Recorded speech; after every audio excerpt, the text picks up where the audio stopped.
John, how are you? Eric, I'm doing well. How are you tonight? I am tired. I'm tired. I beat you. Yeah. It's okay. Recording a week or a day late. Recording a day late tonight. Sorry about that. But not $1 short. Correct. There you go. Yeah. Why not? So hey, how was your weekend? So my weekend... It's been a long time ago at this point. It's almost the next weekend, so... my weekend, I spent a lot of the time reading and finishing the Wheel of Time. I was on book 14, and it's a very large book, and it is very engrossing, engaging. So I spent a lot of time reading it because I couldn't put it down. So my weekend was filled with that, and a couple of other things we did, not necessarily on the weekend, but in the last week. My wife sings in the Oregon Chorale, and they had a concert. And this concert was on mental health. All the music was on mental health. And they had interesting. a number of mental health facilities, in the lobby, groups that help people with mental health issues, just to tell people about it. And then between some of the songs, it was an interesting concert. Like a fundraiser too, or just like an awareness thing? It was mostly an awareness one, and this was the choir director. And he revealed this here. I didn't know this, but at the concert, he said, 2 years ago I wanted to do this concert. It's something I've wanted to do for a long time because I was at the edge of the cliff at one point in my life. And till I understood that, like anything else, this is just something I'm going to have to deal with. Mm-hmm. It's part of me. So it was very moving, and some of the songs were very heart-wrenching, but it was good. I enjoy it. I always enjoy going to listen to my wife sing. And then that's cool. We also resurfaced our garage floor. So I sent you pictures. Uh-huh. They look very good. I'm very jealous. It does look very nice. The problem now is I have been informed I need to paint the garage now because now the floor looks too nice. The floor looks better than the walls. Yeah. So it's all good. But, all the contents of the garage are on the porch. So, we have a freezer, a garage freezer. Uh-huh. It's on the porch, and it'll be on the porch until probably Saturday. I think we'll move everything back in. They say, 72 hours. So it was done on Tuesday. It's now Thursday. So we're 48 hours. So tomorrow afternoon I could, but maybe we'll just wait till Saturday. Well, it's 24 hours between friends. Maybe give it an extra little bit. You won't finish it all off. You probably won't regret it. So you have an extension cord running out to the freezer? Yes. Yes. There's an extension cord, and from the front door, the little window on the side of the front door, I can see the little 0 degrees kind of on the face of the freezer to make sure the power is still working. Okay. There you go. So. That's good. That's good. Well, that looks, the picture you sent me looked really good. And I don't think I realized, I think you sent me an intermediate picture where I don't think I realized that they, basically put some sort of crumbly stuff down first, and then the other things like an epoxy coat on top of that. Yeah, so they grind it with a diamond grinder. So they pretty much grind the garage floor down, fill in all the cracks with some kind of crack filler, and then grind that all down. Then paint on a base coat and then they just spread these little, I assume they're little tiny plastic flakes of the color scheme you want. Because you can get whatever kind of color schemes you want. We just got a gray and white fleck kind of thing. So it looks, and then they put this clear epoxy over the top. So if you go and look really close, you can kind of see there's you can kind of see a layering of those little tiny flecks. They're not all flat. They're kind of, there's a 3-dimensional quality to it if you look really close. So the The Looks super color is cool. actually the paint on the underside of the epoxy. So the paint, whatever they actually paint the bottom of the floor, comes up through the flex and the clear epoxy. Anywhere where there's not flecks, but the flecks are pretty much everywhere. But yeah. Yeah. I mean, it's you don't see the it's not like there's you don't really see the base coat except for between some of the flecks when they got pushed around as they kind of spread the epoxy on, or it's some chemical thing. I was very pleased with them. My wife was quite excited because when the crew that came out and did a fabulous job. I would recommend this company to anybody. I don't normally write Google reviews for things because, it's just, They asked, and I was so pleased with what they did and just how they treated me the whole day with my interruptions and what are you doing and how does this work and hey, that looks cool. That's me. That I actually wrote them a review. And my wife's comment was, it was a crew of 3, 1 man and 2 women. And she's like, I like the fact that women are out here getting stuff done. I'm like, that's right. All right. It was good stuff. So that's awesome. 2 thumbs up all around. If anybody wants to get their garage floor or concrete resurfaced with that kind of fleck stuff, I can't recommend this place more. That's cool. So, well, that was a long time for me to say what I did this weekend. I'm not sure I could get my garage cleared out enough to be able to have uninterrupted access to the floor. Well, yours is probably big enough you could do half and half. I don't know how they do the merge, I don't know. Maybe. We'll see. I don't know. I can't imagine that bubbling up high enough on my priority list, but maybe because it looks awesome. So I have a bee update for you. Do you have bees? I do. They're still alive. Oh, good. Oh, good. I was trying to sort of fake that out a little bit. This past weekend, I think it was Saturday. It was like 56, 58 degrees or something like that. So warm enough that I didn't feel too bad cracking the lid. And I went out there, got my bee suit, went out there, and there were a couple of bees, just a couple, like 3 or 4, flying out front. But a couple looked like they were doing orientation flights, which is I thought that was a good sign. And then while I was watching those, another one landed with its pollen baskets totally full of pollen. So I was like, well, that's a good sign. So I cracked the top, and there's a bunch of bees in there. I pretty much, tilted the box forward enough to go, ooh, okay, there's a bunch in there, and then put it back down and put the lid on and said, leave them alone. let them survive. So let them do their thing. I was really excited about that because I was pretty confident. I think that was last week. I'm like, they're gonna die. So, but I was wrong. I got down into the 20s last week. Exactly. Yeah. It got really cold, and they already seemed like there wasn't hardly anything there. But they're still alive. And I put in an order. Actually, put in an order before I checked on them. And in my pessimism, since I was sure they were dead, I went ahead and bought 3 new nukes. So sometime in mid-April, I will be getting new bees as well. So if I had realized that one was still alive, I probably would only have bought 1 or 2. But it's okay. I have lots of boxes that are just sitting in my shop at this point because I had 8 colonies previously. So anyway, so that was cool. And then the other, it's a rebuilding year, right? I feel like that's something they say on basketball teams. Yeah, right.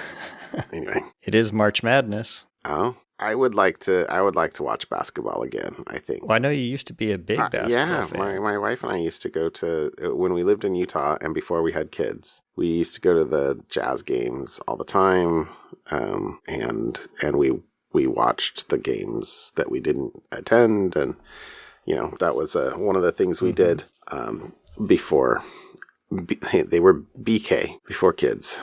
And my oldest is 17, and so while we continued a little bit after he was born, not too many years, and then it was like, and now they're like all the time is sucked up by other stuff. So anyway, whatever, it's okay. It's okay. We'll get back to it. But when we were at the concert last week at the Imagine Dragons concert, my wife was like, I'd really like to come to a couple more basketball games. Maybe we could make that happen once the kids leave. And I was like, well, I think that when that happens, we will probably have both more time and more money. So maybe that's right. Maybe that'll happen. Anyway, we'll see. So the other thing I was going to say is that we went to the Symphony on Saturday night, which we have.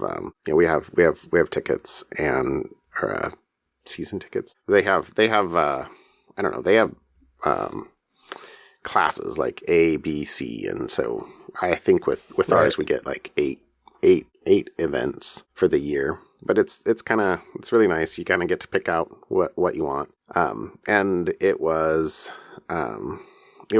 super cool mostly. Although I don't know, the thing that I'm finding, and my wife as well, is like they mix it up. They mix it up, a little bit of Beethoven, a little bit of Bach, a little bit of something else. But then they try and bring in contemporary work, and none of the contemporary stuff ever sounds good. So I don't know what to say. So whatever. Yeah, you're a old man, or you're grumpy or something. But anyway, this was Beethoven's Pastoral Symphony, and which was amazing. And so that was awesome. But that we really enjoyed 2/3 of that. But nice. I don't know. It was weird, or I guess all over the place in the last week in Oregon. At least it's been weird because they lifted the indoor mask mandate in Oregon last Saturday. Right. And I would say about half of people that I have seen in the stores and stuff I've been in are still masked. So I don't know if that's about my guess the is same thing as yours. Mine's been around 20 a quarter. 1 in 4 is what I like. Going to the grocery store and things like that. A lot have not. Yeah. So it's all good. So anyway, it was a good weekend. All right. It was a good weekend. Nice. All right. You ready for some follow-up? Yeah. Hit me. So I threw this little thing in follow-up because we have used Catalan's articles a number of times in some of the things we've done. And, I think you even mentioned a couple weeks ago on the podcast that he had left the record and was going to be doing something else. Well, now we know what else he's doing. He is going to work with Patrick Gray on the Risky Business podcast, and he's going to have a podcast and a newsletter and just kind of do his own thing as part of that group now. So I will still be able to pull articles from Campus Cody. So there you go. Is it independent, or is it a company of independence, Patrick says? Yeah. So it's Patrick's podcast that he's been doing for years now. I've listened to it for years now. I've listened to that a number of times. And I guess they're just expanding to newsletters as one, I suppose one does. They've got a subscription service now, and there you go. That's awesome. So, and then my topic for this week, I have one topic and then a funny one. Okay. So last week, I think this is kind of partially follow-up, partial topic, I suppose.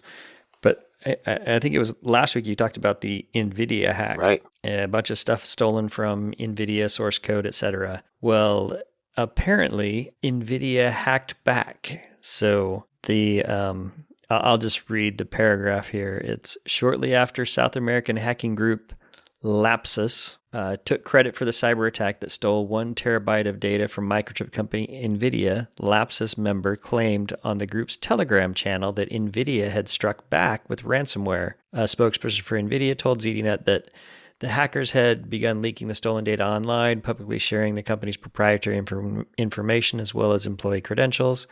The Nvidia spokesperson did not comment on the alleged ransomware counterattack, but the Lapsus member referred to it online, posting, "They were able to connect to a virtual machine we use, and yes, they successfully encrypted the data. However, we have a backup, and it's safe from scum."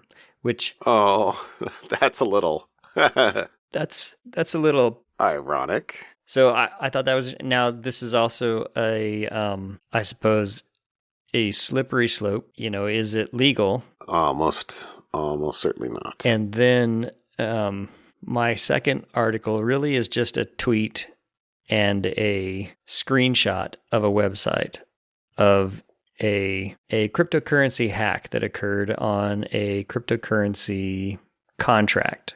And this cryptocurrency contract, basically what it did was it tried to do some smart things like check for a valid signature and check for valid signatures. And so what it does, it says, hey, if you pass me a valid signature and you pass it from a valid place that is also signed, then we're good. You can continue. The problem was that if an attacker sent both an invalid signature and an invalid condition from the signature from the and sent both pieces of information as invalid. So invalid 2 wrongs. Invalid. Invalid equals invalid. 2 wrongs do make a right in code. I was just laughing at that. So there's a tweet farther down that says 2 wrongs do make a right. The future of money, yo. That's right. So anyway, so this is the how 98,000 Ethereum, which 98,000 times, I think Ethereum somewhere around $3,000 each. So 98 times 3,000 for how many millions that is, was stolen because of a simple programming equal error. Instead of ampersand. Something. So anyways, I just thought that was unfortunate. And if you are digging into cryptocurrency, just be careful where you're poking your dollars, where you're poking your monies. Yeah, this says that was, well, it doesn't say 98. There's a screenshot in here that has 93,750 and worth $253 million. So nice. Web3 is going great. Line goes up. All right. Anyway, so those were the 2 things that I saw this week I thought were interesting. All right. Well, my 2 articles tonight are largely about the Russia-Ukraine invasion. So for those of us listening to this far in the future, we're in the middle of Russia attempting, we'll say at this point, to invade Ukraine, and currently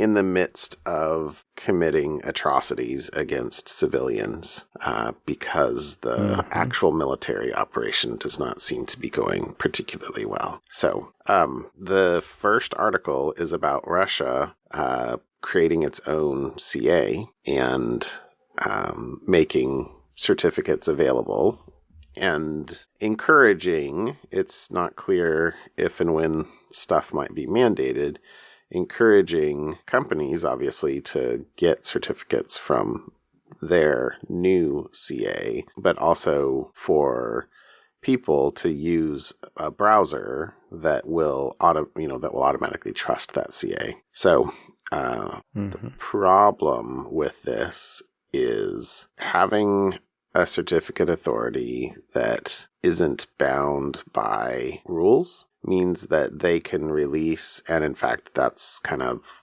what this is designed to do. They can release their own certificates for things like Facebook.com or Google.com or, anything that they want. And any connection that is attempting to validate a certificate that has in its own cert store the CA that, they would use to validate, is this really google.com? Will then say, oh, why, yes, it is. And then, of course, the larger problem with this is I'll call it a Trojan CA for the moment, but if maybe I'll just say a malicious CA. If a malicious CA is widely deployed, then anyone who can get certificates signed by that CA can then man in the middle traffic that they want. And, essentially from the client, somebody's web browser on their laptop, they try to go to google.com, they get a certificate, that obviously it has to look up IP address or get some bump in the line that starts doing a TLS negotiation and says, yep, here's google.com, trust my certificate. And then that man in the middle can turn around to the real google.com or to any server it wants, ask for content, modify that content in any way it desires after, having the valid TLS session upstream, modify the content, and then put that into the session down to the client. So there was a quote in this article that I'll share here that said, this is insane. Is this the full totalitarian man in the middle? I don't know. But it's, Russia is currently encountering a deglobalization on a rapid slope. And, internet traffic, internet protocols are one of the things that is a multinational thing. So, anyway, we'll have to keep our eyes on this, see what happens. But it's not good for anyone, anyone that winds up having to install, or having that cert installed for them. So that was the first one. And then the second one kind of combines a long-term crusade of mine, perhaps, with the Russia-Ukraine situation. And I will probably fall on the side of two wrongs don't make a right, even if they do let you steal 270 million of Ethereum. But this is a open source NPM repository maintainer who has as one of the packages that they maintain 1 million downloads a day or a week. Let's just pretend it's 1 million downloads a week. Oh yeah, it says with over 1 million weekly downloads.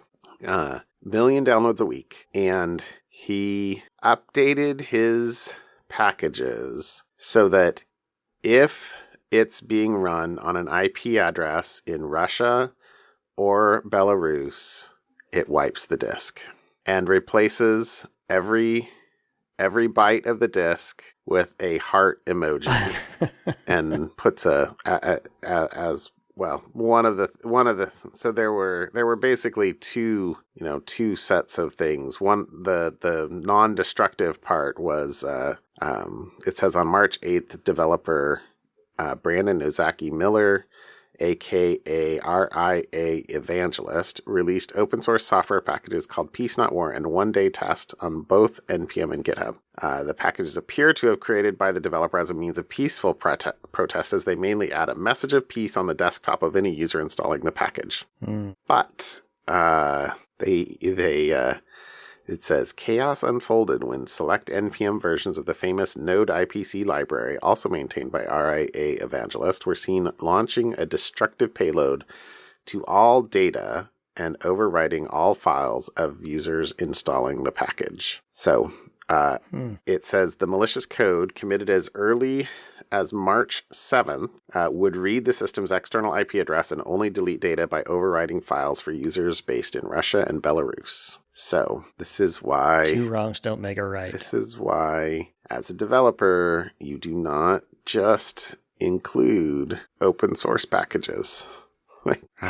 And of course, there were the way the node ecosystem is, it's like a tree or a graph, I guess. And so other more comprehensive packages may depend on other packages, right? And so Right. Anywhere that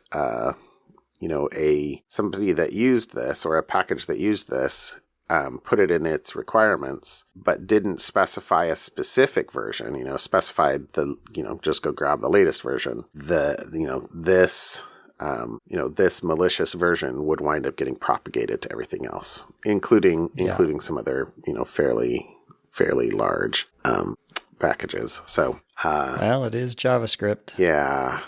I'll read the last quote in here, but then it says, well, actually, there was something that said, hold on, there was something earlier.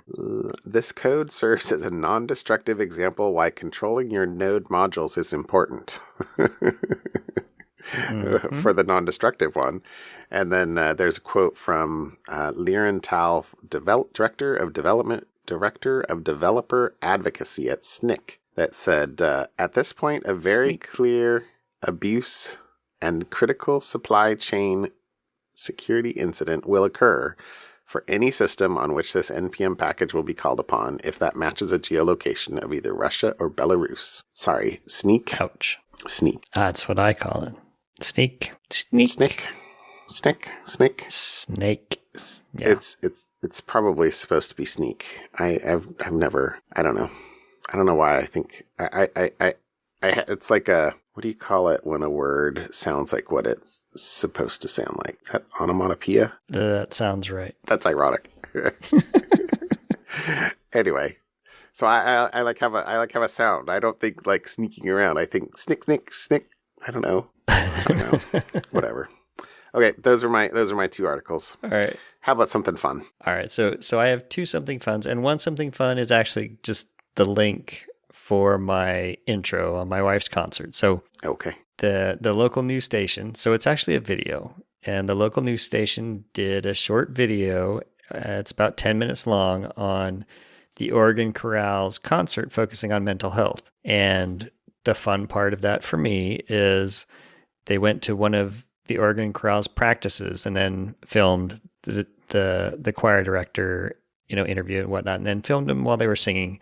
And toward the end of the video, lovely wife is front and center of the news story. So that was kind of fun. That's cool. So that's just the link for my something fun follow-up from intro. Cool. And then the second one, my something fun, I couldn't not put this in here, is the U.S. Senate has approved a bill to make daylight savings time permanent. We just went through daylight savings time. And I think we mentioned before, California, Oregon, and Washington. Well, Oregon and Washington have passed bills saying if, the other two Western states, agree to stop using to fix on daylight savings, then we will too.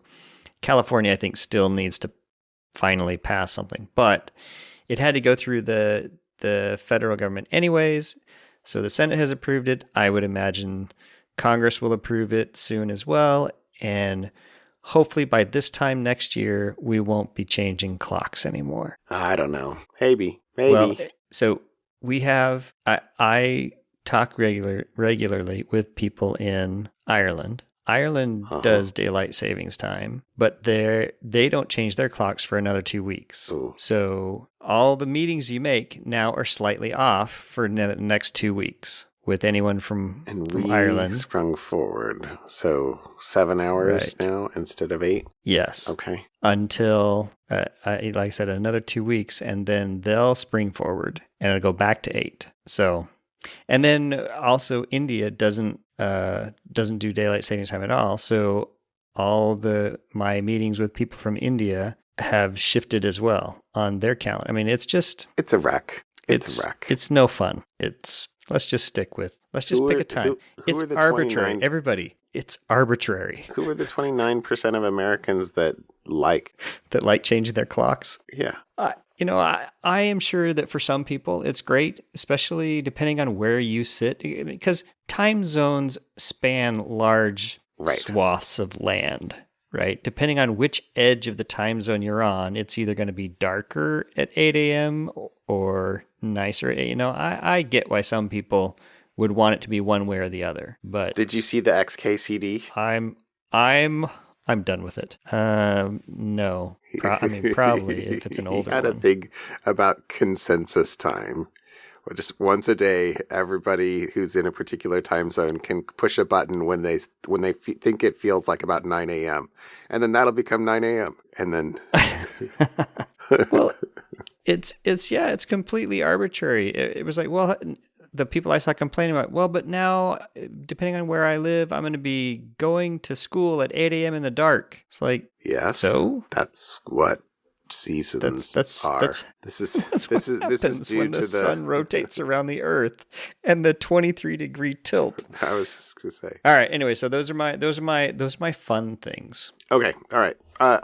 My fun. Yes. My fun. I had something fun. All right. I actually had a different, like, super unfun thing, but that I don't actually understand yet. So maybe I'll have to do that at some point. Which was, you should go look at the Quake source for computing a square root. I posted it in Slack, so if you can explain it to me, saw that would be awesome. Instead, no, I chose something fun that my wife showed me this week, which was the Shipwreck of Endurance, which was the Ernest Shackleton ship that sunk in 1915. They had two ships go out on with 27 men, Endurance and Aurora, to try and find two different ways. So the quote was, as World War I was beginning in 1914, the British explorer Shackleton set out to traverse Antarctica. The plan was for Shackleton to take 27 men on two ships, the Endurance and the Aurora, that would arrive at different locations on the continent to explore two routes by which to sledge across the ice. But in January 1915, the Endurance became trapped in ice off the coast of Antarctica. But they had to live on the ship. I don't know if you remember the story. They lived on the ship for months until the ship began to get crushed by the ice, at which point in time they abandoned it. But that was in October. So from January to October, they were living on the ship in ice in Antarctica in 1915. That's 10 months. That's a long time. So on October 27th, 1915, Shackleton gave the order to abandon the Endurance. The quote is, the men were told to gather no more than 2 pounds each of personal gear from the ship. Much of the ship's supplies had already become inaccessible because of broken timbers in the hull. The Endurance finally broke up and sank into the Weddell Sea on November 21st, 1915. So another month. So now they're 11 months in. They made camp on an ice floe, couldn't do anything, and they were not rescued until August of 2016. So another year. 1916. Sorry, I said 2016. 1916. Yeah. So from January 1915 until August of 2016. So a year and 8 months. 1916. I'm so not used to saying 1916. I'm sorry. Yes, this happened over a century ago. Anyway, okay. So, all right. That's the story. You can read the story. Okay. And sorry, one other thing about that, though. The men from the other ship actually weren't rescued until the beginning of 1917. So they lasted they had to survive even longer. But the point is, there was they have not found the wreck of the Endurance until now. And so just last month, I think, they found the shipwreck, and they had a submersible down there taking pictures, and it is amazingly well preserved. Basically, there's not a lot of life down on the ocean floor, down in Antarctica. It says, "This is by far the finest wooden shipwreck I've ever seen. It is upright, well proud of the seabed, intact, and in a brilliant state of preservation. You can even see Endurance arced across the stern."